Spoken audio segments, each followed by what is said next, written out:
Welcome to Stories from the Center of the Universe, the podcast about the human experience.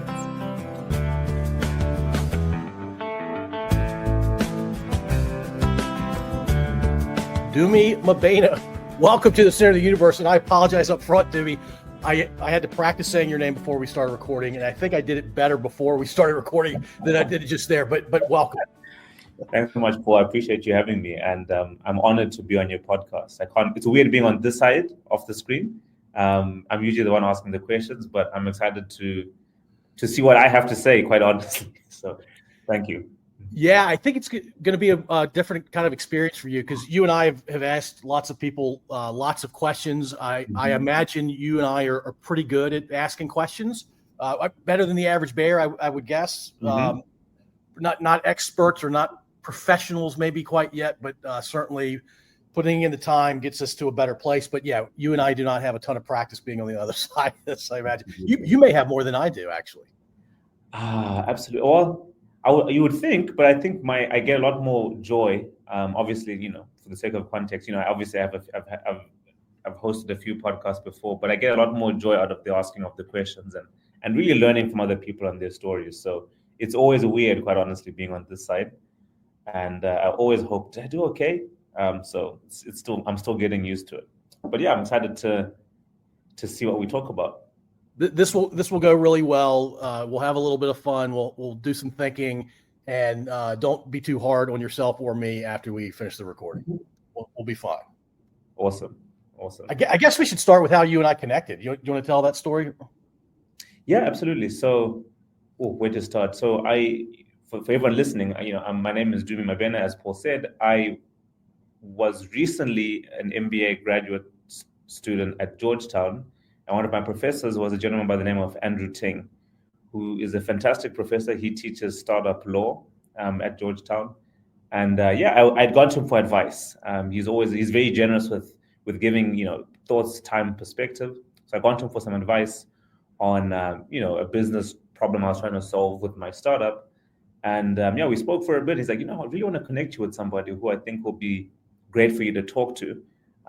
So he connected me to you.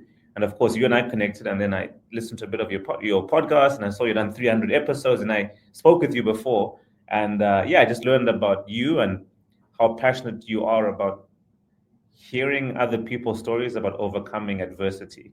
So that's kind of how we connected, how we spoke about what we spoke about most recently. And I think we're going to have more conversations from here going forward. So I'm excited about that. So yeah. I am as well. I will say this about Andrew Ting, and he's heard me say this on and off podcast recordings, but he is this rare person. He has wonderful talents. We could talk for hours about all of his talents and his interest and his deep understanding of lots of different topics. But the one thing that he brings to the table that I can probably think of maybe 2 or 3 other people in my life, but he is almost always proactively trying to help you. Yeah, you can see the wheels turning when you ask him questions. You can see the wheels. It's wonderful. Yeah, I don't go into any conversations with Andrew expecting that, but I'm always pleasantly surprised by the end of the conversation. I'm like, oh, he just offered to help me, and he actually did something about the offer. It's an amazing trait. Yeah, totally. I look back to graduate school, and when you said that, I said he was generous, of course, but even when I look back, I didn't go to every professor for advice or help, but there were a few I can count with my hand, and he was definitely one of them who I went to see more than once. And I'm still graduated, and I'm still asking him for help, and he's still very generous to give it. So, he's an awesome guy, and I can't sing his praises. I can just keep singing his praises forever. Yeah, you and I agree on that for sure. All right, so let's start at the beginning. Dumi, where are you from? I'm from Zimbabwe, which is a country just north of South Africa. It's in southern Africa. My mom and dad lived there. I mean, I've lived in a few other places, but I consider myself Zimbabwean. But of course, now I live in Washington, D.C.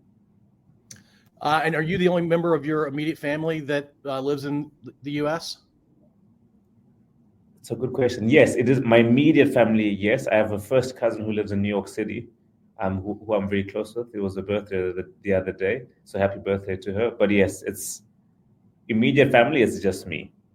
my wife we'll get to that a little bit later, but I came here with my wife and for grad school and so on, but family wise it's just me. All right. Growing up in Zimbabwe, so I've talked to somebody who was living in Rwanda at the time and had kind of been a refugee throughout North and Central Africa. He spent some time in Egypt. I talked to somebody else who's one of the lost boys of Sudan.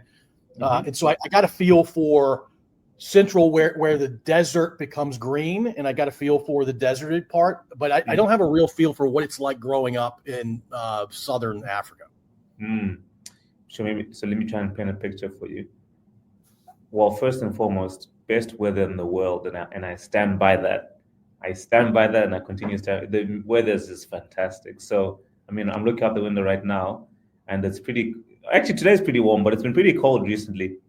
So it's always a bit of a challenge for me winter-wise. But I would say weather-wise, amazing. Secondly, I would say generally quite hospitable and friendly people. I think Zimbabwe or Southern Africa specifically is a very communal-based, I guess, way of life. So it's about the community rather than solely the individual. So a lot of how we, are raised is like in community. So great weather, great people, community-based living. I guess multiple different countries from Zimbabwe to South Africa to Namibia to Mozambique, Angola, all a little bit different with all their certain histories. But I look through the world through a Zimbabwean worldview because that's how I was raised, right? And my particular, I guess, where I come from, a bit of an interesting, I'm not going to go into the whole history, but interesting history in the sense that Zimbabwe, as in its current state as a nation, has really started in 1980. So it's still a young country. It's relatively young. And, with any young country, there's a lot of optimism, growth, opportunity, but also turbulence that come with learning how to be a functional entity. And I guess in that turbulence, growth, teething, challenges occur. And as a result, I think we've struggled quite recently with over the years with, governance and macroeconomic instability, which has meant that, despite having wonderful weather, wonderful people, a lot of people have to move around a lot to find, I guess, a better life. So as a result, I'm Zimbabwean, but I've also lived in a few other places. And often the living elsewhere has been driven by local instability. So I hope that gives you like a bit of a picture. No, that's wonderful. And so to your weather assessment, have you ever been to San Diego? I have not, but I was in. I have not, but I was on the West Coast, just south of California a week ago, and it felt eerily similar. But it was a great weather out there here in San Diego. It's not too hot, it's not too cold, it's not humid. It's perfect, Wow. So what Zimbabwe is the San Diego of Africa, is what I think. Well, when I go to San Diego, I'll give you a fair assessment. What I will say is that I've met a lot of Southern African people that live in San Diego, interestingly. A lot of South Africans specifically who are like, oh, we left South Africa, moved to San Diego. I'm like, wow. And I think a big driver must be weather, I assume. But it's got to be. I'm sure there are other similarities, but that's an obvious one and probably drives a lot of people to move to something familiar and, frankly, very enjoyable, right? It's hard to beat that kind of weather. All right, you mentioned instability. Were you and your family afraid for your lives during that instability, or was it more economic in nature? So we aren't that politically active per se, so not really. I would say more economic, but often like politics and economics are really tightly linked in certain economies. So with us, if there's instability politically or there's a lot going on there, it has a direct correlation between the economic stability. So with us, it was purely economic instability. So I will give you an example.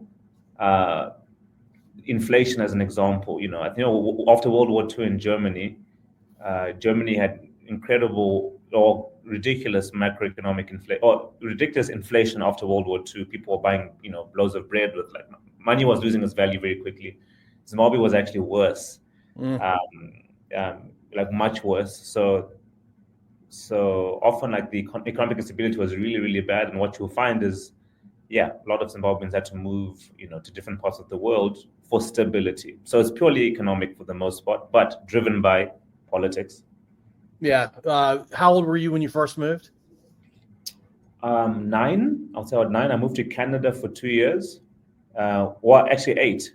I moved to Canada when I was 8 until I was 10 with my mom and my sister. So my mom's an chemical engineer by training, and so she went to Canada to get a job there. But it was quite it was just really challenging, right? You have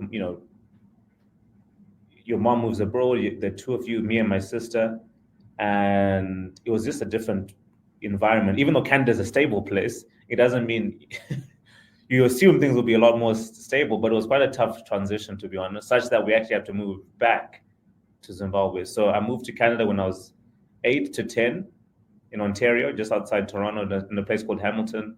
Found it pretty challenging, so we moved back to Zimbabwe for a couple of years before moving to South Africa for boarding school. So, yeah. So right, that's before we go to South Africa, when before you went to Canada. And by the way, where's your mom now? In Zimbabwe, in Harare, the capital city. I really, really want to connect your mom with my son, who is graduating with a chemical engineering degree in May. Fascinating. I didn't know it was a thing until my son told me that was going to be his major. Yeah, it's a great thing. Very, very interesting degree. I know nothing about the mechanics of chemical engineering, but she has a master's degree in chemical engineering, which is very cool. I think that's amazing. Yeah. So before you moved to Canada, you went to school. You had responsibilities around the home. You had homework, but when you had free time, how did you spend your time as like a 6, 7, 8-year-old? Good question. I'm a very active, very active kid. Love sport. I've always loved sport. Specifically, I would say track, rugby was a big passion of mine. But I would say I had a very happy upbringing. I was always with friends playing sport, a lot of rugby, out in the sun, going to friends' houses all the time. I don't know what else a kid should do, but sport, maybe a bit of arts and crafts, birthday parties. It was honestly it was honestly one of the favorite parts of my life, was because there was no movement. Movement has been good, but I think it was a one time of my life where it was just a nice upbringing, friends, son, sport. It was just a very stable part of my life. And I think everything else since then has been very all over the place. And maybe, I'll get to what that means for me now. But to answer your question, really stable, fun, loving childhood. Yeah, it's always a weird thing to think through. There is tons of value in change and putting yourself through hard, unstable things, but you also appreciate the stability when you can find it. And so I think life is, if you can get a mixture of both, you're probably living a good life. Absolutely. All right, so Canada, when I think of Canada, I think of snow and ice.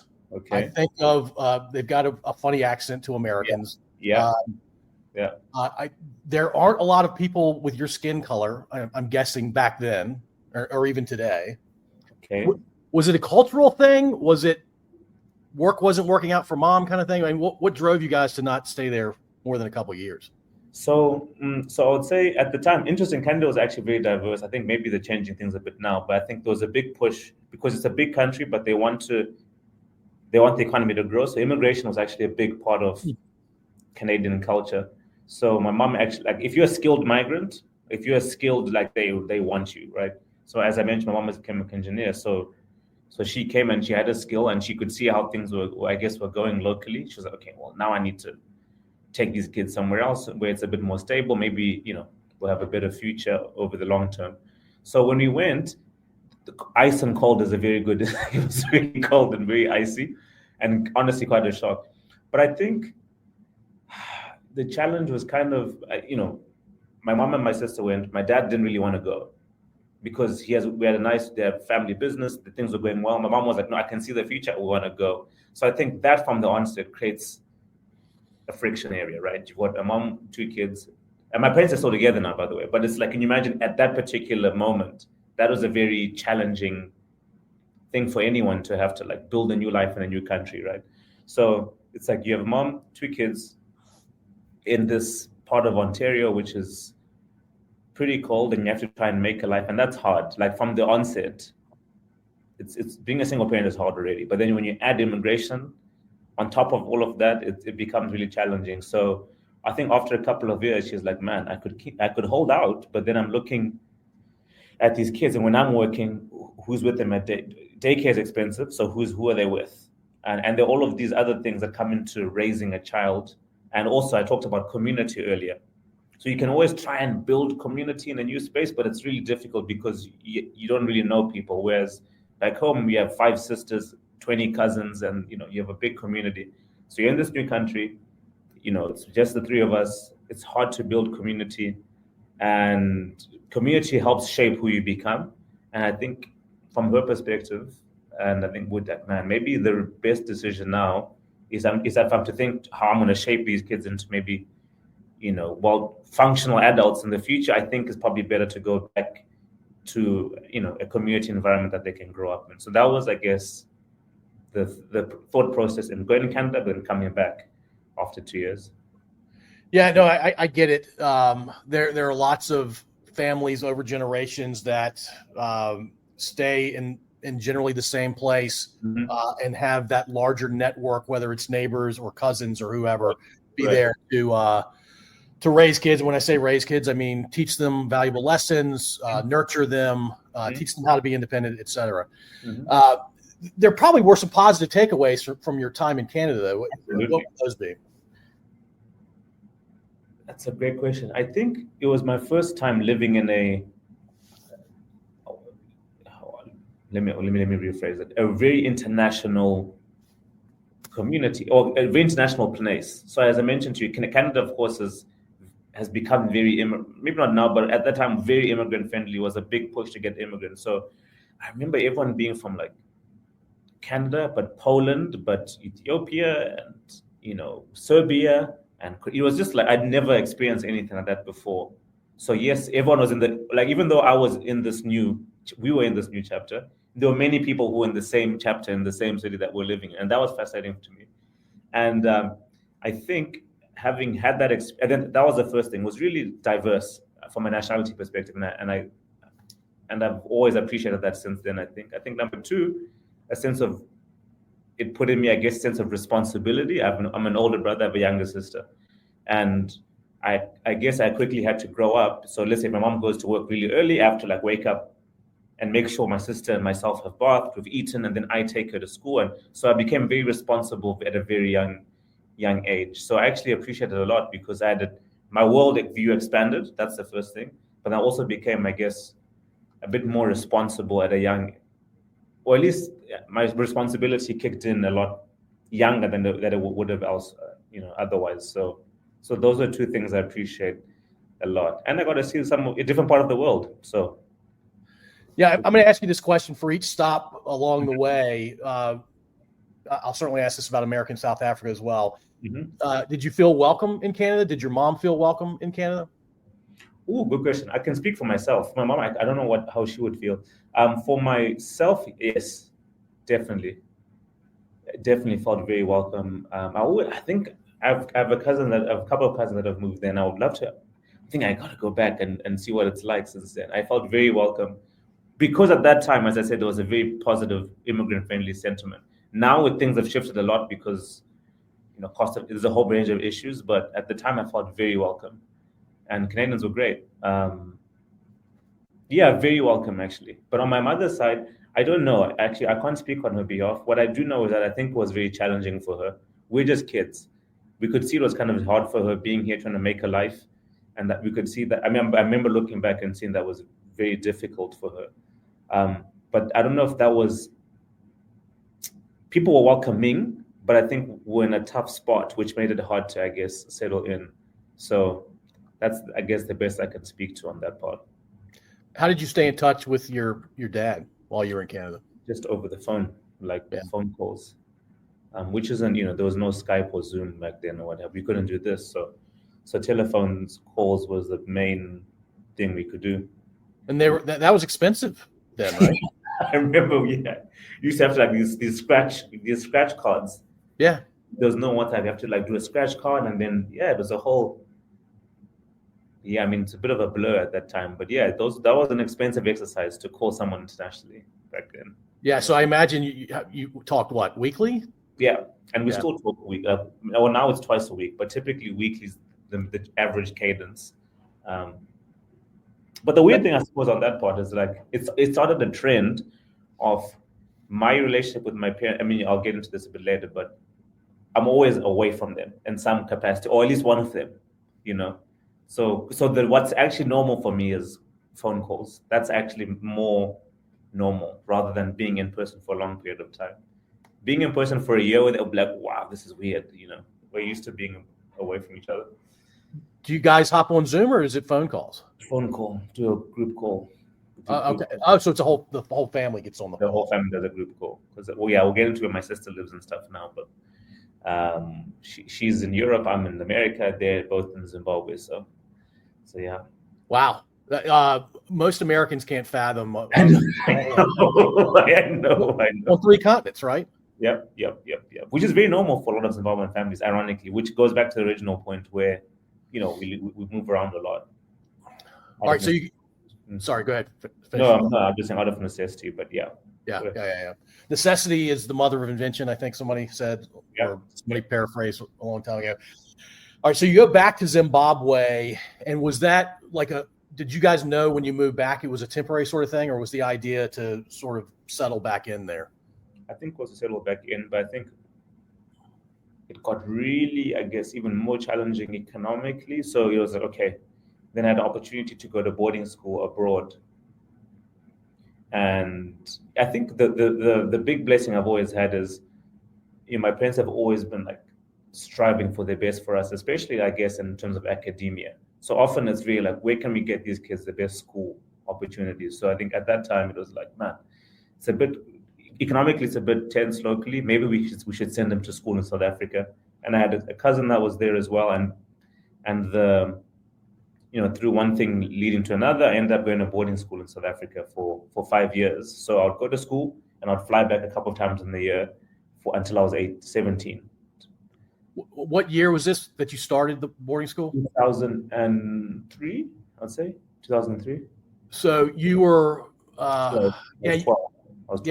your journey to South Africa, having been exposed to a community, a strong community setting, and then mom raising 2 kids in a very different place, and then going to boarding school in South Africa. Apartheid had ended, 25 years prior to you going to that boarding school, but I imagine there's still, if you tell me, I have zero idea. Was there still this tension in the air when you went to school there? Good question. So Zimbabwe and South Africa have, even though like apartheid had gave what was labeled as such, both countries have a similar history in the sense that both were old British colonies. Of course, South Africa has a bit of a Dutch influence as well, Dutch-British influence as well, but they were both effectively British colonies. In fact, Zimbabwe used to be called Rhodesia, and Rhodes was the mayor of Cape Town, which is a South African city. So there's a lot of shared history amongst the countries. So to answer your question, the same, I would say, maybe racial dynamics in Zimbabwe exist in South Africa, if I can call it that. So young countries figuring out what it means to live in a diverse, multiracial, cultural society as equals. So it's a long way of saying it was just like what I grew up with. It wasn't abnormal. So there is a bit of tension in both, but it's actually normal for me. It wasn't like a thing, you know. So it was quite normal. Yeah, that's I'm so glad you gave me that answer, or we got into that topic, because I would have bet a lot of money that you didn't experience that, and I've forgotten my history in that part of the world. Yeah, Zimbabwe was not the name until 1980, right? It was Rhodesia for a long time before that. Exactly. Yeah, and I don't know, and not that we need to get into this history, but Africa as a continent has a history of mostly European countries coming down and colonizing Right. Whether it's the Brits, the Dutch, the French, Portuguese. Like, is it just because they wanted to expand the amount of dirt they had? I don't. Or are they going after something else? Right. I mean, that's a whole that's a big question. That's a whole thing. But what I will say is, when you go to, I mean, there are a lot of colonies in different parts of the continent, but West Africa, to go back to your original question, West Africa is a lot more, let's say, racially homogenous. It's culturally diverse in terms of many different tribes, but racially everyone looks like me. But in Southern Africa, it's a bit different in the fact that it's a bit of everything. Like, there are people who are a bit of from the European descent, African descent, Asian descent, Indian. It's a bit of everything. So moving to South Africa, it's a bigger economy. It's just a different environment. But it was like, it's familiar-ish. Does that make sense? It's like, it wasn't like a shock.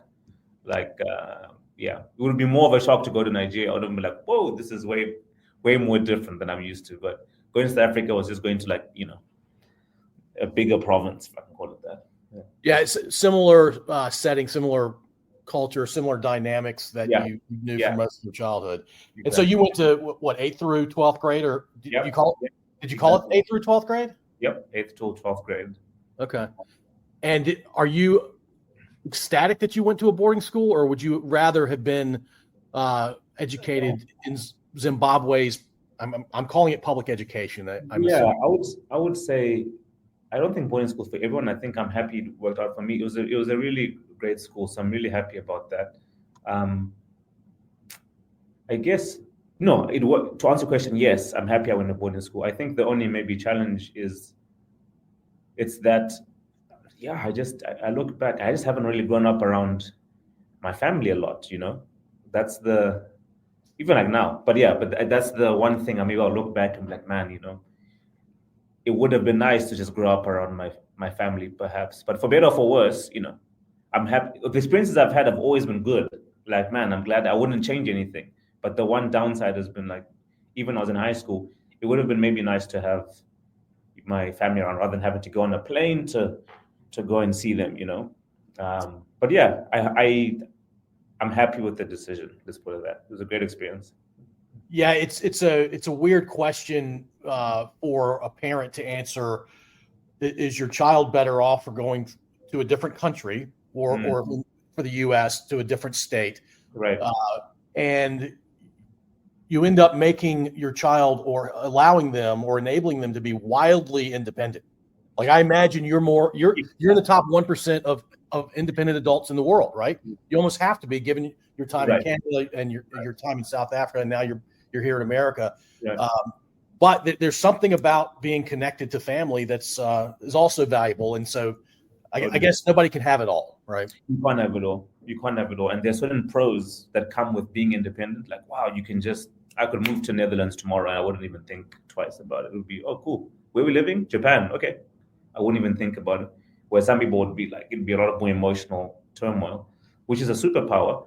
And you see things from, like, a different perspective. But at the same time, there's always a give and take. For what you're getting, there's always something you're sacrificing in return. So, it ends up being a zero-sum game over the long haul. Exactly. But you still, I think there's a general incline in the set of experiences that you enjoy, and you end up being more content, happier, whatever the goal is. And positive, exactly. All right, so do you have any fond or humorous memories from your time in boarding school? Oh, so I went to an all-boys boarding school. And by the way, as you're pondering that, was it people that were from South Africa? So let me say it differently: Southern Africa, or did you have kids that came from other parts of the globe? I would say the latter. Predominantly South African, but it was really, like, from other parts of the globe. So it would be, like, let's say 80% South African. Actually, let's say 75% South African. Then you would say 10% African, and then maybe like 5% from different parts of. I don't know if I got my math wrong there, but in a long way of saying You're missing I 10%. think I have something. I got something. Sorry, there's 1 percentage point that I missed out there. But long and short of it is, the bulk of students were South African. Those people like myself were from, let's say, Zambia, Zimbabwe, neighboring, or some people from Kenya.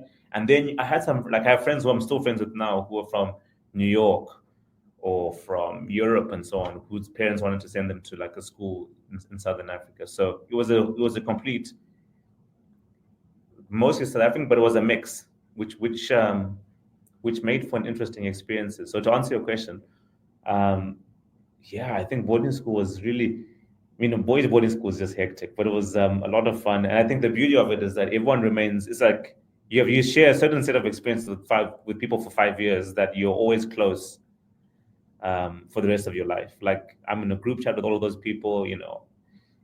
Whenever you see them, it's like nothing's left. It's like you've built a brotherhood, which is very special. But yeah, it was just fun. It was all the above. Sometimes it was like, oh my gosh, I really chose a boarding school. Or sometimes it was like, this is the best thing in the world. But in general, fantastic 5 years, which really shaped me a lot for the better, I would say. What's the name of the school? It's called Michael House. Michael House. It is, just a private boys boarding school on the east coast of South Africa. Very balanced in terms of academia, sports, trying to shape a well-rounded human being was, I guess, the ethos of the school. Was it a rural setting, more suburbia, or like a urban? Yeah, completely middle of nowhere, like rural. Nothing else is going on around it, which is what makes it even more. It wasn't like we're in a city or by the beach. It was in the middle of like farmland around. So it's just a school. That's it. So to see girls, to meet friends, or to go out, you have to literally go on a bus or someone. It was just an island, and you're just in the middle of South Africa and in the middle of nowhere. Good school though, but there's nothing else going on around you, which makes it even funnier. Yeah. Well, so you and I both went through male private schools. I was a day school kind of guy, and I went 8th through 12th grade to a prep school, and I still wonder, is it better to have single sex education at that age, or should they be blended? And I'm not going to, if you are curious about where my head is on that, I could share my thoughts, but I'm not going to give you. What's your take? I don't know. So part of me says, yes, you eliminate the distraction of the other, the fair sex being right in class. And I'm distracted by my wife all the time to this, of course. Right? Of course. Yeah. So there's certainly a benefit of less distraction. And obviously that school intentionally located itself where it did to eliminate other distractions. But there's a lot to learn from them as well. And so is it good to take half of the relationships you could have had if you went to a co-ed school? I don't know. There are pros and cons to both approaches, I guess. It's a great question. I think when I was in college, me and my roommate actually lives in Chicago now. Ironically, my college roommate went to high school, then he also lives in Chicago now. He's it's another story. But in any case, when we were in college, we lived together, and we had a lot of our friends were all women. Obviously, we had male friends, but a lot of our friends were women. I think we're course correcting for 5 years of boarding school. No. And it was purely platonic, just like it was just a joy of having female friendships. Because like, wow, this is fun. We didn't have this when it was just guys in boarding school. But I agree with you. I think I actually don't have an answer either, to be honest. I don't have an answer. The internet, the 5% that's from nowhere near Southern Africa, that's fascinating to me. That it's one thing to send your child to a boarding school near where your kid is growing up, but to send, New York is nowhere near the eastern part of South Africa. Nowhere near. I guess the next question, and it's a fairly straightforward one, but I don't know the answer. Was the primary language in school English?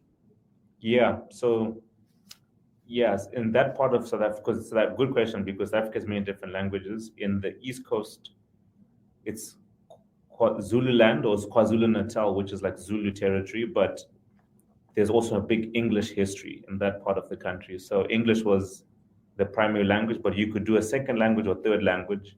And some people would do like Afrikaans, which is like the Dutch derivative, or Zulu or French, and you could choose which one you wanted to do. But yeah, it was an English speaking part of the country. So at least that made it more manageable. If it was, let's say, in a Dutch, that would have just been a bit more overwhelming. So yeah, English. Do you speak other languages?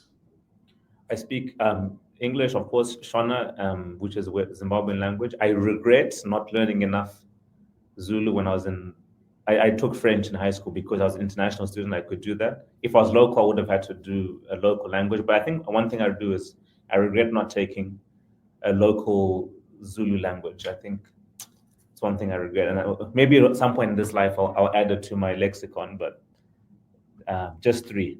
No, just two. I speak three languages rather. So your desire to learn Zulu, is it just to feel more connected to where you're from? So my name is Dumi, full name Dumi Mabhena, and it's a Ndebele name, which is another tribe in like cultural group in Zimbabwe. But Ndebeles came from the Zulu tribe or the Zulu nation.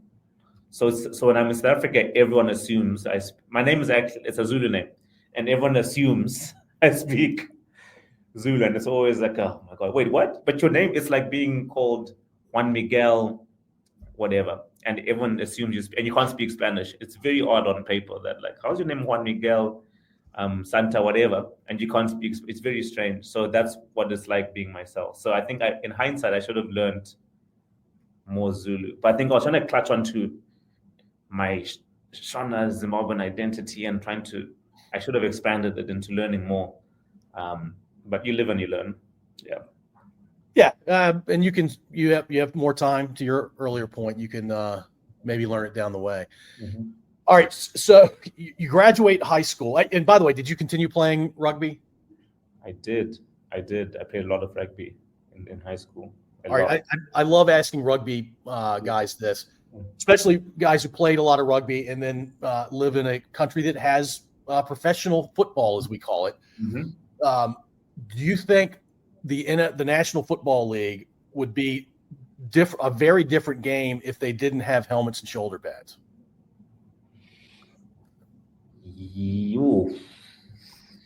Yes. I don't. I think. Well, no.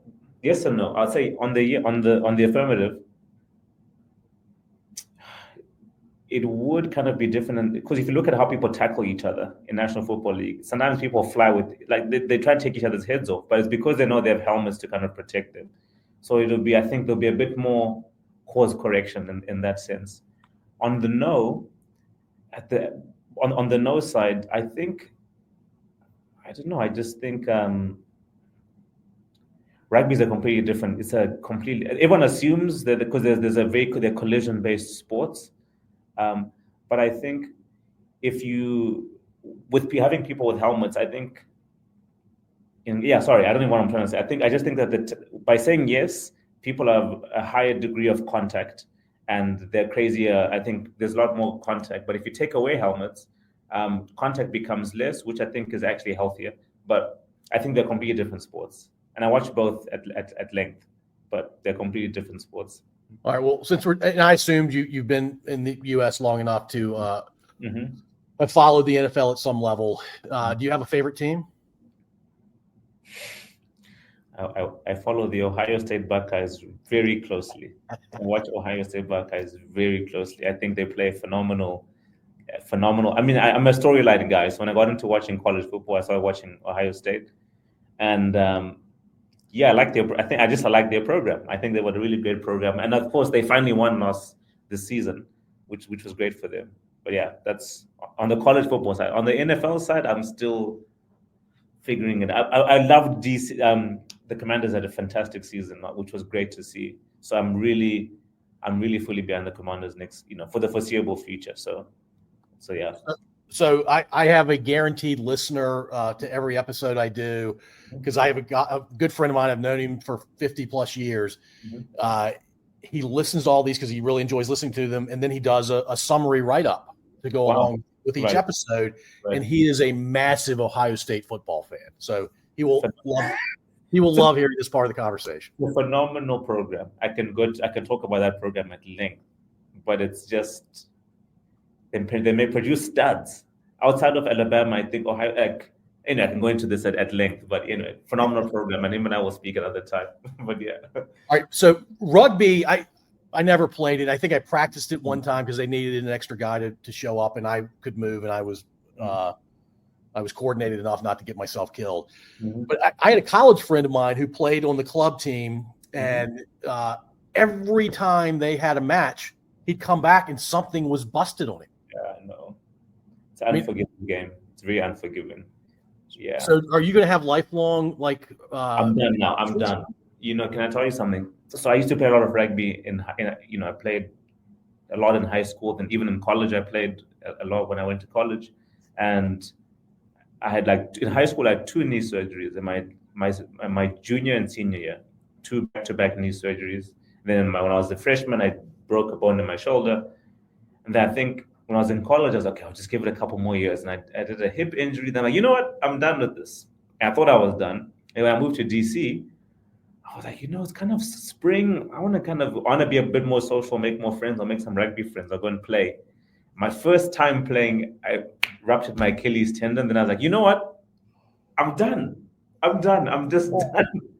I'm done with this. So I've always loved rugby, but it's always been very unforgiving to me, physically at least. So I'm done. You are far too young to have a ruptured Achilles. Tell me about it. I was at physio. That's why I was at physical therapy this morning, just trying to. I'm fine now, but it took a couple of years just to recover from that. Yeah, I don't want that. You can break a leg bone. You can break almost any bone in the body, but I think Achilles it's the scariest sounding injury that it's brutal. That I've heard of. It's the worst I've ever had, and I've had 2 knee surgeries, and the Achilles is worse. It's worse, definitely worse.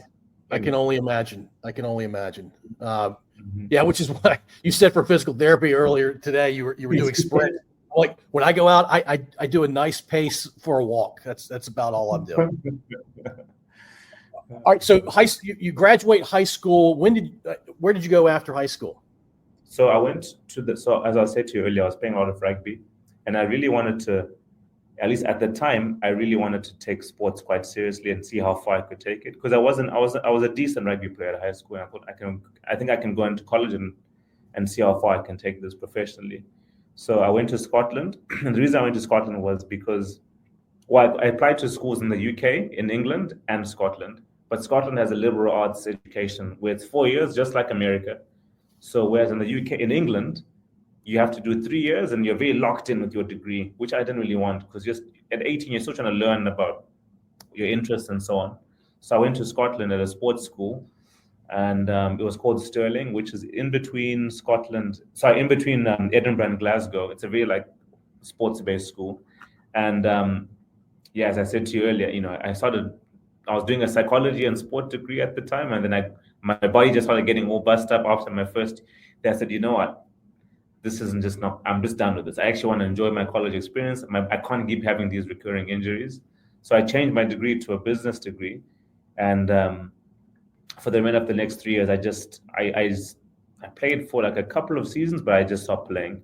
And that's what took me to. That was my logic in going to Scotland specifically. It was to play rugby, quite honestly, and then I changed my degree.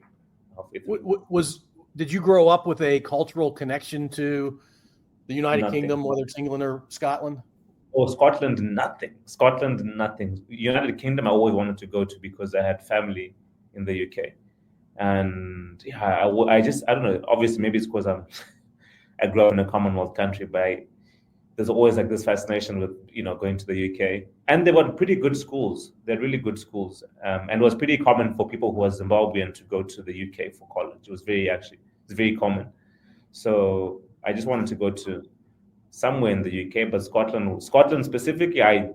When I went assuming I didn't know anyone there, and I didn't until I met some friends from high school. But through chance, but I went not knowing anyone. Yeah. Another brave move, right? I mean, most people wouldn't do that at all. They would, they wouldn't even think about it. Seriously, most people. So were you only looking at that part of the world, or were you looking at places in Africa or maybe Australia? I wanted to, ironically, Canada, funny enough. I looked at Canada, but I ended up staying local. Australia's, I want to go one day, but it was just never something that really appealed to me, I guess. But it was purely, when I was young, I just knew I wanted to live in the UK at some point. And I did that, and I made the most of it. I have no desire to, not in a negative way, but I did it, scratched the itch. That was a great 4 years. And I did it. But I think it was great. I would say I prefer living in America, and I'll get to that a bit later. But Scotland was another cold place, though, right? Yeah. I seem to say that I'm always complaining about the cold, but I end up always being in cold places. But yeah, Scotland was cold and wet, but beautiful, but really beautiful. Wonderful people as well. Yeah, most Americans have zero appreciation for history that goes back that far, right? Scotland has a really long history. Africa has a really long history. North America has a 300-400 year history. Yeah. Well, America and in its current state, yes, but yes. Yeah, yes. Well, and if you're and the term Native Americans, that can be controversial in America, but there were people here long before the West Europeans showed up, and so that history. I wasn't really taught that history as an American. Yeah, and so you have a great appreciation for how history is told, sometimes accurately, sometimes not so accurately, or sometimes not at all. Yes, I think about that a lot all the time. Or how history is told, who writes it, for what purpose, to achieve what end. I think that's fascinating. I've always loved history. It's interesting. Yeah, there's always seems to be a motive behind whoever's writing that history. There's always an end in mind. Of course, of course, for better or for worse. But yeah. All right, so I'm kind of by the time you're 22, you've lived in 4 countries. Yes, Zimbabwe, Canada, South Africa, Scotland. Yes, 4. All right, and then with a business degree, what was the idea? So the idea was I wanted to, in a perfect world, I would have loved to have stayed, but I think it's quite challenging to stay, especially in the UK, because they don't leave you. That it's just tough. If you don't have a job out the gate, they send you away packing really quickly. So when I moved back, well, I think the idea at the time I said, look, I would love to go back to South Africa to work again, because Johannesburg, which is I would say like the New York of South Africa, is a really one of the strongest economies one of the most economic cities on the continent. And I really wanted to kind of live there, but it was just really difficult to get visas and things of that nature. So I ended up actually moving. Well, I tried to move back there for a few months. It just didn't work with paperwork and so on. So I moved back to Zimbabwe, and honestly, I couldn't find a job. And so of course I'd done this business degree, and I was back in Zimbabwe, and I was feeling a bit like, I don't know if a failure is the right word, but I felt like I wanted to do the sports thing. It didn't work. I changed degrees, which I have the degree. I tried to move to South Africa. I can't get the paperwork to figure it out. I've had good schooling. Now I'm in Zimbabwe, and I'm jobless, right? And the economy isn't really absorbing people, because there's not many jobs to go around for the most part. So it's kind of really, that was, I think, quite a defining, I guess, period for me. I think it was a good period in hindsight. But because I couldn't get a job, one thing led to another. I ended up like starting a business as a result. And then I think once I got into that, I think that's where, I guess, my, like the bug bit, the bug of creating, being part of startups, building businesses, I think was like, it came as a result of desperation rather than of me. Oh, I want to do this. It was purely desperate. It was just purely a lack of options. Then you realize, whoa, actually, this is quite good. Why I think I like this. But the backstory in terms of Scotland to Zimbabwe. Yes. So I think a lot of kids in their early 20s, post college, who have had some success in life, you end up being thrown into the big bad world, and sometimes it's hospitable and sometimes it's not. And short-term failure, I would argue, is a good thing because you learn from that. It motivates you. Long-term failure is you just stop trying, right? And so I would say you're not a failure in the general sense as long as you get up every day and you get after it. Absolutely, totally agree. But it's hard to have that worldview when you're 22. When you're in hindsight, you're like, yeah, you know what? But at that time, you're like, man, oh, it's awful. It's so bad. It's so bad. And look, I worry about my kids going through that, but they're going to have to go through that, and they'll be better off for having experienced that. But yeah, it's going to be uncomfortable. Yeah, as you and I can attest. Uncomfortable is the word, correct. All right. So starting your own business in Zimbabwe, and I'm guessing unemployment was double-digit percentage when you finished college in Zimbabwe. 90%. Which to an American sounds crazy. It's for anyone. It's unbelievable. It's unreal. It's insane. 1 out of every 5 people that are seeking employment can't get a job. Correct. So you end up having like I don't know if it's like a hustler economy, but it's an economy when everyone's making a plan or selling something just for the sake of figuring it out, right? And that becomes, which is not normal, by the way. But but then in the weird sense, it breeds some sort of resourcefulness and resilience, which is for better or for worse. I don't think it's a normal thing, but it is what it is.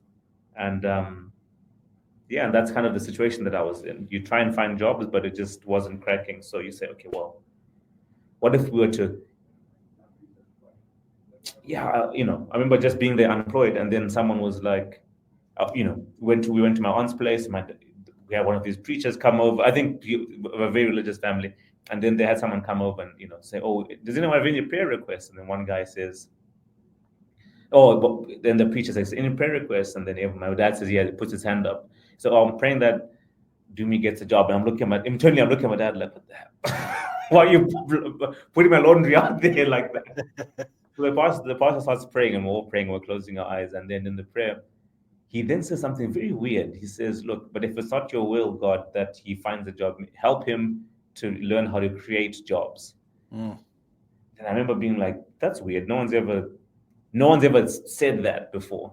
That was just a very unique, I was like, wow, that's weird. Okay. And I didn't think anything of it.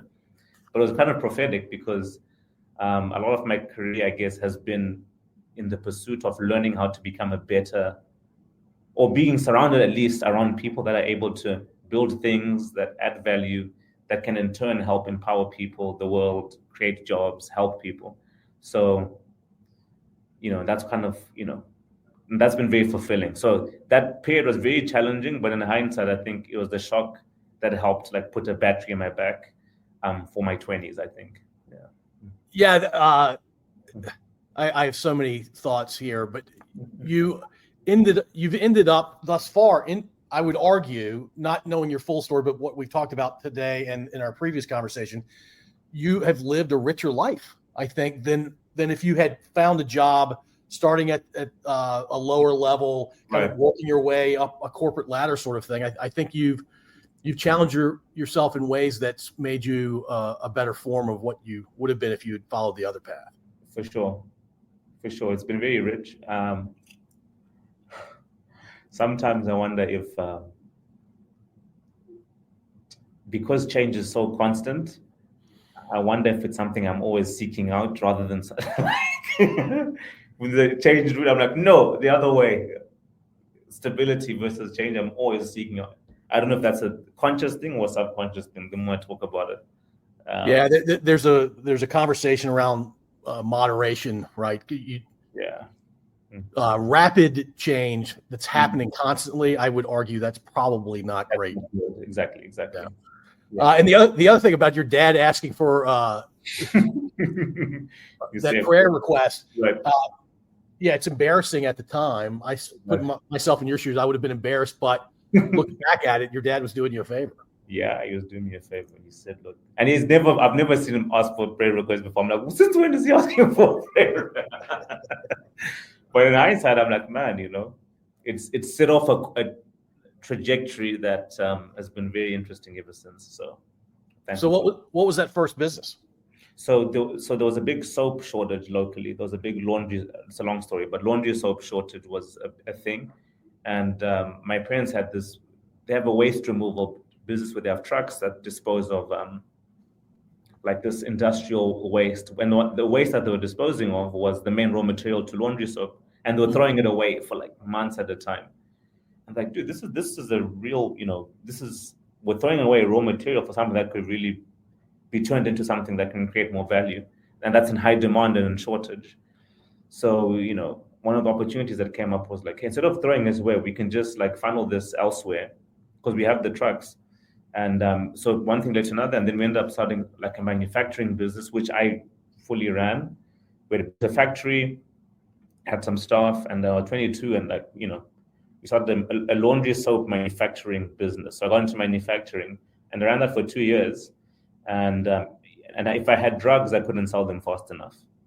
Like they sold quicker than, it was unbelievable how much they sold. Ultimately, the business ended up failing not because we didn't have customers, but because our supply chain, like the currency changed as they do, and then like our supply chain dried up. And long and short of it is I made a miscalculation in terms of my supply chain. So that was on me. But the main thing is like, it was a good foray into like what entrepreneurship feels like, and what it's like being at the helm. And it was very challenging. But I think once the bug bit, I think I ended up like moving to South Africa afterwards. And the main thesis was always to work for smart people who are building things, so I can learn about my shortcomings, learn from them, and see what they do quite well. But yeah, it was a soap business, and it built, I guess, the bug of entrepreneurship bit since then. And the ability to create product services was like, it was very addictive. And I've been doing it. I've been trying to be close to it ever since. Yeah. So was your next move after that first business, was it to start a second business, or was it to go back to school? So I went back, I moved to South Africa because now I'm like, well, this company has been there for 2 years, but I've learned a lot, but I have to close it down. So I sold off my consignor. We gave everybody like, severance and so on. And then I had to like shut down and then sell off my machinery. And then I moved to South Africa, and I ended up working for like this real estate development business in sales. Very random, but I ended up working in sales for this Jewish real estate developer called Jonathan. And really fantastic job. One of my favorite jobs I've worked. Essentially, I was a broker for like a development company. And it taught me a lot about sales. Like, how do you sell, not just build something manufacturing, but now sales? What is the skill of selling something that is a high ticket purchase item? And yeah, I worked there for 2 years, and that was really a great opportunity. But then the company ends up like, after 2 years of me being there, it ended up folding. After being around for like a long time, 10, 15 years, this company became really big, but I think they grew too quickly. And then we all got laid off, and the company sold off its assets to someone else. So it's like, once again, you move to this new country, 2 years, you're like, wow, I just got here. But in doing so, I met some people who I guess maybe found me impressive, and they wanted someone to help start a business with them. And it was a housing business as well. So as opposed to be on the sales side, now I was on the investment side, how to buy a property, structure the financing. And I wanted to learn about what that process would look like. And I did that for 2 years. And I learned a lot as well. And I think in each experience, and also some of the people that started that, they were doing business school at like Stanford and Harvard. And it was cool to be around people that were, I guess, American trained. And I could just tell that there were certain skills I had and certain skills I did not. I'm like, okay, certain skills I have, certain skills these boys have that I just do not. And I could then see where my gaps were in terms of my skill set. And I guess building those businesses helped me, start thinking about, okay, maybe what I could learn over a long period of time. So Yeah, that was a good experience. I'll bridge the American gap, I guess, if you want me to bridge that. But when I was there, Well, yeah, but before before you right, go there, have you met your wife? But had you right. met her at this point? So this is exactly when I meet my wife now. So Okay. my wife Anita, she's teaching doing the Peace Corps in South Africa, and she's there as I'm getting laid off from my first job, and I'm starting this new thing with these new guys, and that was and that was like I think a beautiful time to meet someone. It's kind of one thing to meet someone when everything's going right, but it's another thing to meet someone where you've just been laid off from your job and you're trying to figure out like.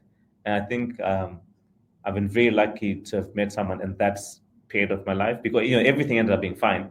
But I met her at that time, and she was wonderful. She's from Florida. She was there for the Peace Corps. She was teaching, and we met. We fell in love, and yeah, we've been together ever since. But at the time, we knew we wanted to be together. But over time, it then became, okay, well, where do we go? Do we stay in South Africa or do we move back to the United States? And the thinking then became, well, let's apply to grad school since we've both done these things and we want to learn certain things about ourselves and get better at our skills, whatever. She's a teacher. I mean, of course, I was doing businesses and part of startups. And yeah, we both applied to, well, I applied to a bunch of grad schools. She applied to one at Georgetown. I applied to a few, and Georgetown was the only one that took us both. And yeah, and that's kind of how we ended up making. That's how I ended up coming here. So of course, I had a bunch of different experiences that I learned things about myself with, but I think there were things that I knew I wanted to kind of tie together or learn about and shore up through graduate school. And I was lucky to be learning from people who had gone to graduate school in the US. So it was far, but it didn't feel as far as it did. And my wife, of course, wanted to study, and she's really smart. And her mom and dad encouraged me as well. They said, no, you should do grad school. I think you enjoy it. It was never in my plans, but they strongly encouraged it as well. And I said, okay, let's look into this thing. And then, a couple of years later, I ended up here and in grad school doing my MBA. So, yeah. And are you still in school, or did you graduate? No, I've graduated. When did you graduate? 9 months ago, I would say at March. May, is it May? May. I don't do in May. Yeah. So I have to ask, and you said your wife's name is Anita? Anita, yeah. Coming from Florida, and I'm saying this as an American, and you've been here maybe long enough to pick up on some of these differences. Yes. Florida, depending on whether you're north, central, south, coast, interior of Florida, it's a very from a like day-to-day living perspective, they're very different parts of Florida. What part is she from? She's from Southwest. Okay. Yeah. So I would say close to like the Tampa area. It's a place called Englewood, Florida, but it's close to, I would say, the Tampa, Sarasota area out there. Tampa, Sarasota, St. Pete, all that. Yeah, yeah, exactly. It's a great part of Florida. It's really pretty. I was just there in December. Really awesome. Yeah. Yeah, that's awesome. All right. So did you start your current company? And I assume this is full-time. This is not a hobby sort of thing. This is what you are doing right now. Did you start it while you were still in school? Yes. So maybe yes, I started what I do. So during COVID, I'm going to tie all of these experiences through a bow. So I think entrepreneurship is like a journey, and often you're trying things, testing things, and at least my vantage point is you're trying to find your voice of expression, and everyone's voice is expressed differently. Maybe some through real estate or through whatever it might be. For me, I remember when I finished college after when I had failed, when I was feeling like a failure, I wanted to I'm going to do a YouTube channel just telling locals. It was a crazy idea. Like, look, I don't have a job. I want to do a YouTube channel telling local stories about people where I come from that are positive, not about the economy and so on. Then, we bought the camera with one of my good friends. Camera gets stolen.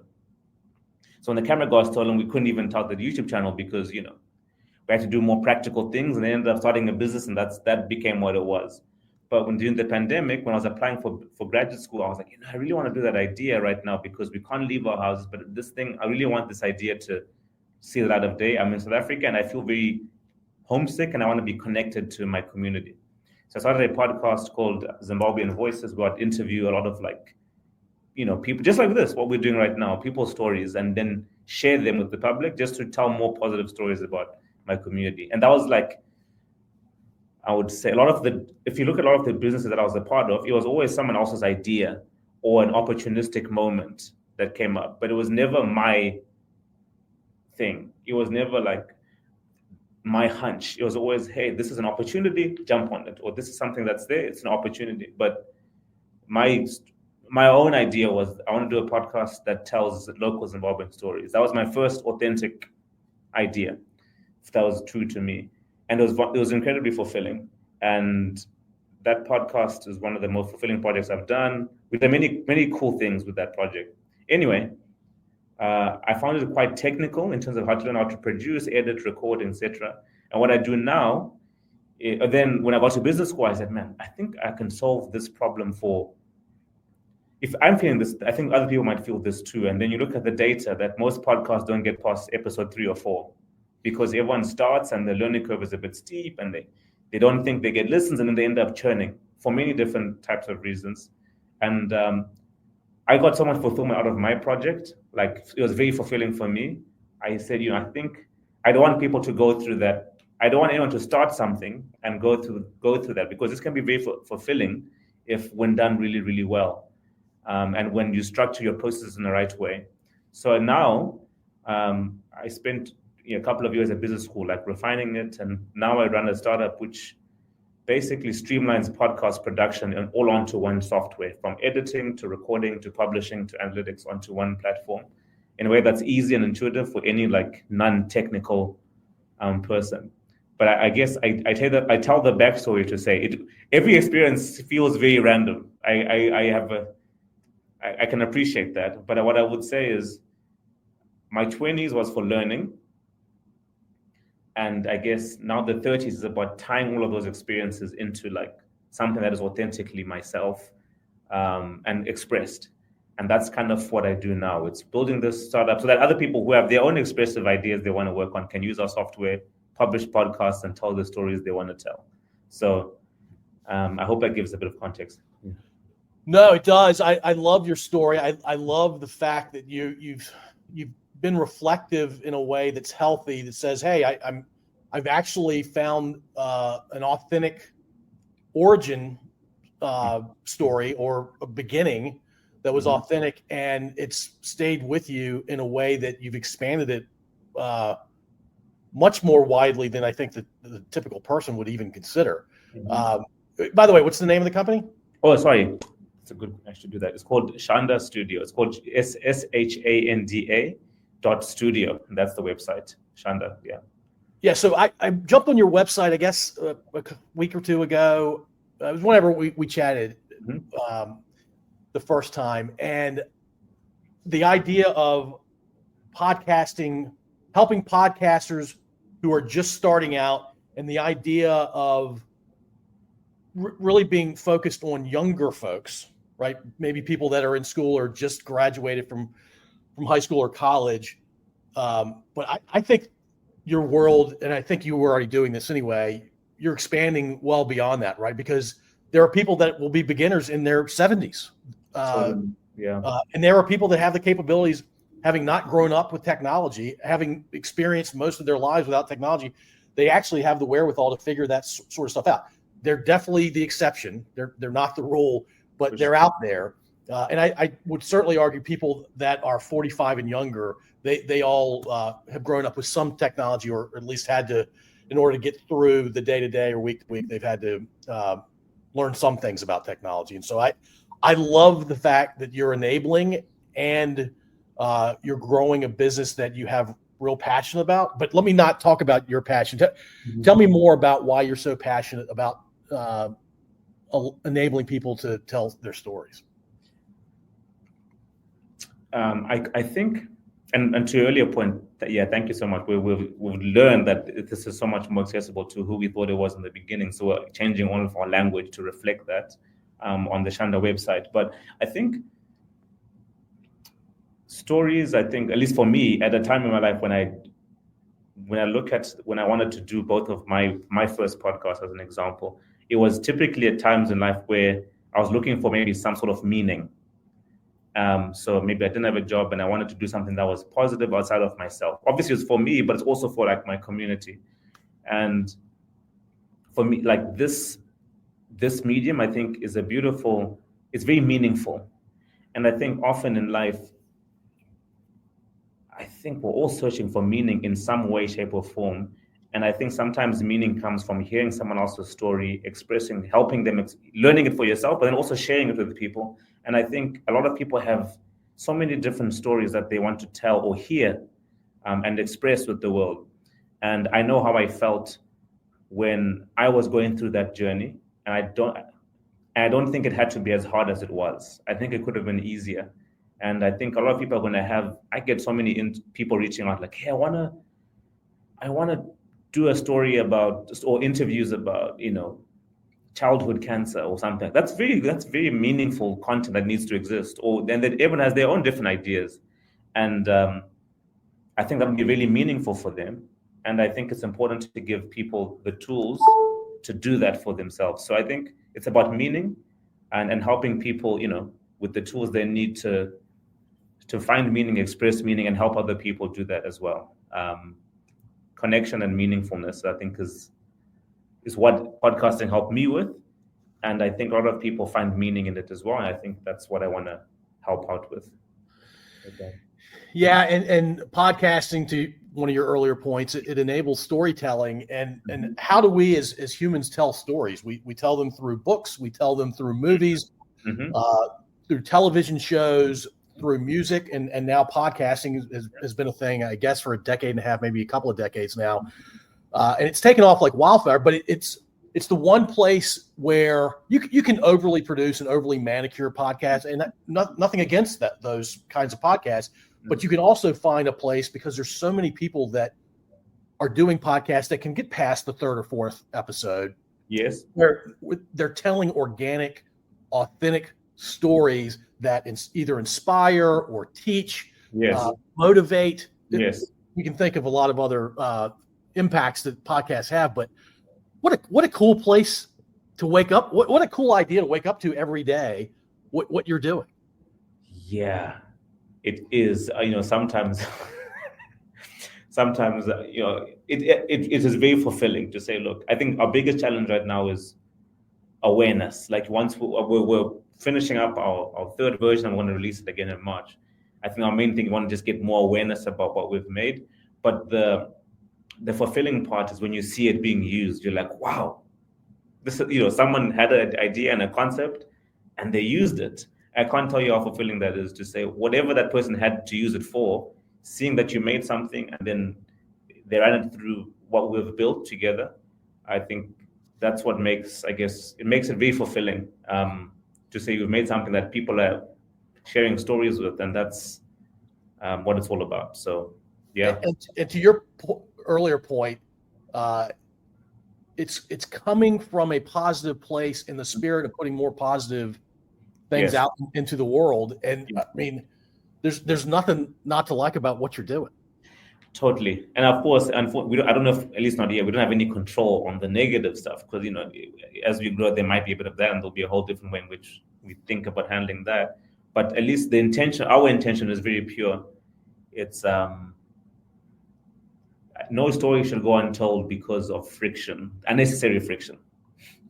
I've met people who have like, oh, I've got 5 recordings in the can. I'm just so overwhelmed. I don't know what to do with them. And not because it's literally just fatigue because they don't know what to do next. You're like, man, so no story should go untold because of unnecessary friction. And one of the most, I don't know if you get this, but you might have like a couple of listeners who message you and be like, Paul, man, that was such a great episode. Thank you so much, or what have you. And that must feel very fulfilling for you. And so we want to keep that going. I always love those messages, those phone calls. Yeah, absolutely. Are you still doing the Zimbabwean podcast? not right now. I've had to park it just so people know me for one thing. For now, I think I want to come back to it. I've still host. I've switched the hosting to the Shanda podcast, but right now I'm just making sure people what we've made see that Shanda sees the light of day. So my dream, I think, later is to come back to it and keep telling more stories. But for now, I want to just focus on making sure we get this right and focus my energy and attention there. No, it's all good, man. Yeah, and what a great place to focus. I think I mentioned to you a couple weeks ago that I'm starting a second podcast with a partner, and the idea is to bring experts on to talk about things that 22, 23-year-olds can really benefit from. And about the time that we came up with this concept, I met you. And I'm like, okay, I'm going to put this next podcast through Shanda. That would be wonderful. I will be an amazing whatever you need me to be. Well, I say amazing. You'll get amazing effort from me. You may not get amazing outcomes, but you'll get amazing efforts. That's very sweet of you, Paul. I mean, it's an honor just to be on your podcast. So whatever we can do to help, we'll be more than happy to do. Yeah. All right. Tell me a little bit about and by the way, are you still good on time? Yes. Okay. Yes. Tell me about your family. However you want to define family in this case, because you mentioned your sister's in Europe. Yeah, I guess now I've got a big family. I feel I'll talk about my immediate family, but now my extended family now by virtue of my wife. So my mom's name is funny. My mom's name is Happy. My dad's her name is literally Happy. My dad's name is Jabulani, which means be happy, and or let us be happy. And they're both in Zimbabwe, and they're both really happy people. Entrepreneurs in their own right as well. So it's really nice to have people to lean on for emotional support as we make what we're making. Yeah, they're wonderful. I think I'm very lucky to have been raised by them. I think they prioritize our education and our growth and development a lot, and I'm very appreciative for that. But they're wonderful. And then I have my sister, my younger sister Jane. She lives in the Netherlands, so she went to grad school in the Netherlands, and she did a tax law degree, and she works at DHL out there in the Netherlands. So, we do our weekly calls everyone. They're both they're all great. We have a great relationship. Of course, as I say, we talk every week. I wish I could see them more, but I'm seeing them this summer. With the plan is to meet in Europe this year too. So they came to New York and DC when I graduated, which was like amazing.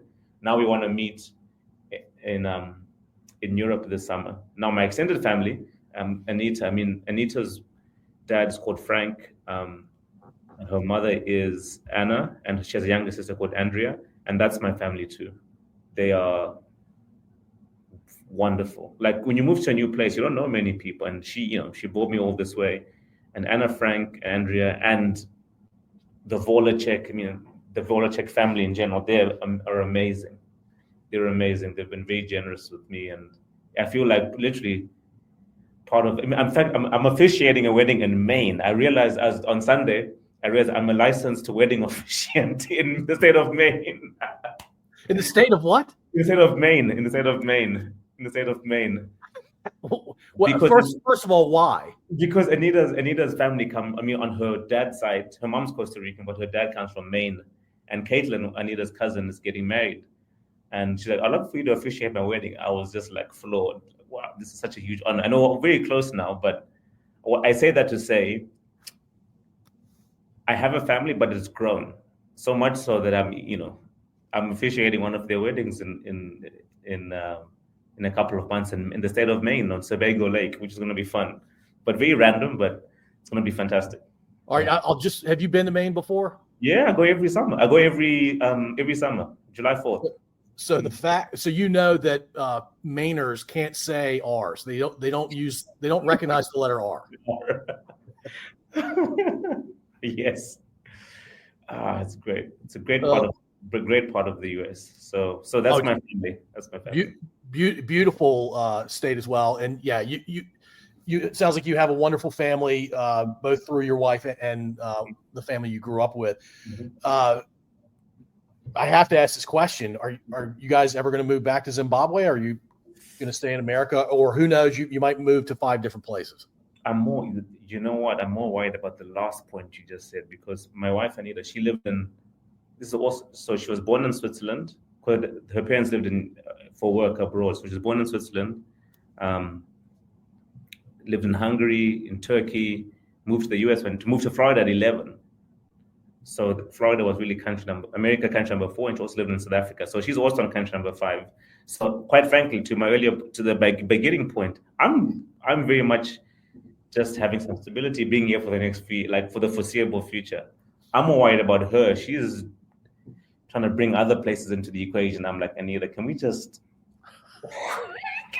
chill for at least 10 years? I love the US. I want to be here for the foreseeable future, but you should be worried about her dragging me somewhere else this time. But I want to be here for the foreseeable future. So yeah. Yeah. So your wife and you not so much. Your wife grew up as a third culture kid, right? We're both of us. Yeah. Yeah. I think that's the understanding. That's the understanding. You became a third culture kid once you guys moved to Canada, right? Mm-hmm. But sounds like she started as a third culture kid. We started out the gate so in fact, it's a good insight, because I'm always wrestling with this like tension between moving and staying in places. For her, starting as a third culture kid is her default. So she's always wants to be going somewhere new, and that's very normal for her. And for me, it's a bit of a tension. For her, it's a joy. And I think you're right, because I didn't know, because I started local, then I became third culture. She was born third culture, so that's her default. So yeah, her worldview is obviously different, but I'm guessing pretty darn cool and scary at times growing up, I imagine, as well. Yes. She's definitely a third culture kid, and I'm I've been out there, but she she pulls me in different directions all the time, which makes life fun and exciting. But yeah, she's a joy. Yeah, if she was the opposite of that, that would not be good. This is the thing, you see. I always think, like, if I was just someone who's never been anywhere, and that's nothing wrong with that. But I think if that was I don't know if bored is the right word, but I think it works perfectly because there's a common understanding by virtue of being third culture, Yeah. All right. I mentioned earlier that I was going to ask you about Canada, South Africa, which I didn't directly ask you, but you essentially answered it. And then I said I'd ask this about America.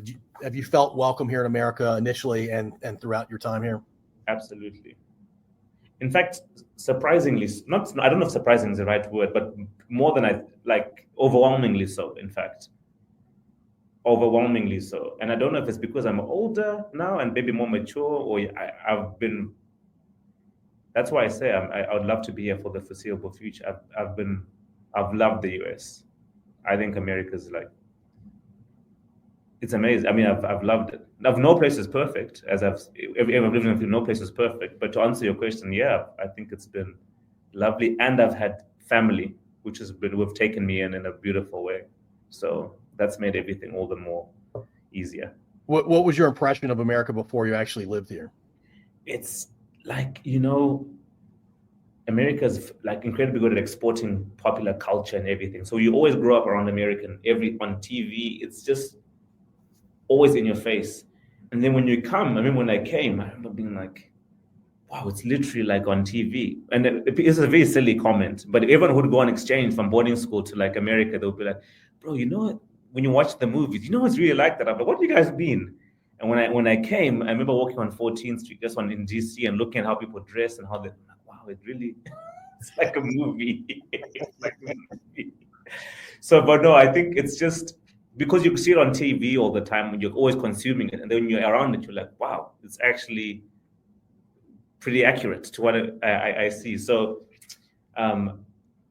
yeah, I think sometimes I feel like I know Americans more than they know them because I have a different perspective.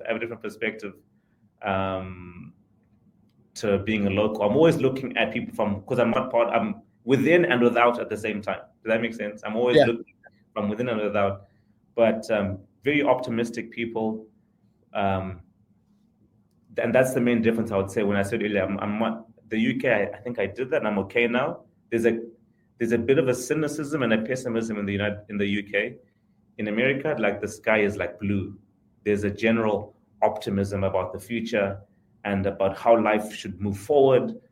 Even from the from the Constitution to the Declaration of it's like life, liberty, pursuit of happiness. It's like an in-bed desire to pursue. And I think if you're an optimistic person, that's very infectious. So it's very like everyone's a very upbeat culture, which I think suits me quite well. I'm not a pessimist. So yeah, and I think you must not watch a lot of TV or you're not on social media a lot. Do you know why? I think, and that's a very good point, because I try and limit my that's a bad thing. I think I try and limit my news consumption because it's very polarizing in terms of what you see online. But if you look at where I come from, right, where inflation is like unbelievable, and I know I've seen people go through like stock problems. So when I come here, I'm like, no, actually, all things things are up and down, but all things considered, it's a really, it's a great country. That's why people want to come here, because it's a great country. But yeah, right now, the news landscape is all over. In fact, I actually limit. I limit my news consumption so I can like see what I see in the world. So yeah. I consume news a lot less than I used to 25 years ago. All right, this will be a fun way to end. What were one or two of your favorite American TV shows that you were watching before you got here? Before I got here specifically, in the pandemic, and there's so many, but the one I still watch it now. There's this one. Actually, it's not even an American TV show. It's by an American, but it's not even an American TV show. But in any case, I'll mention it anyway since we're here. There's this show called like Parts Unknown, and ironically, it's Anthony Bourdain. I like a lot of Anthony Bourdain content. I like talk shows, like when that show's amazing. It's a phenomenal show. Like it was an amazing. I love Parts Unknown, so I love Anthony Bourdain. How you go to like the wealthy part of the city, and also like the not so wealthy part, and get a full story of a place. So I loved that, and I really, when I grew up, I remember now go to one which is maybe how I grew up. I grew up on MTV. I literally grew up on MTV and VH1, but especially MTV. I lived, breathed it, MTV, all of it. That's how when I came, I was like, when I went to Times Square, I was like, wow, this is literally like MTV. So that's always really fun, seeing popular culture in real time. Yeah. Yeah. Parts Unknown. I wish he was still with us. Very sad that he's not with us anymore. But what a wonderful life he was living, and what he was exploring cultures through food, and he was interacting with every part of society across the globe. I mean, how cool is that? It's I don't know any show like a journalism show that for me that's been that good. That goes into every corner, and food is obviously the centerpiece, but it's about this. It's about the dialogue and the stories that come with as an extension of the food, as a benefit. But yeah, fantastic. I watched it all during the pandemic. Like, wow, I love this guy. Yeah, absolutely. Well, hey, Dumi, I'm very appreciative of you doing this. Thank you so much. To your earlier point, I would definitely want to stay in touch. I'm going to be a client of yours. Thank you so much. And you might be able to teach us how to launch, because we're going to put a few recordings together and then launch with those few recordings at one time. Absolutely. We'll do a full on like short onboarding. It'll be easy, as I've mentioned. Absolutely. Thank you. I'm excited. Yeah, this has been great. Thanks, man. Thanks so much, Paul. And I appreciate you. Have a great day. Thank you for listening. If you enjoyed this episode, please subscribe to wherever you listen to podcasts. We'd also really appreciate if you'd rate and review us.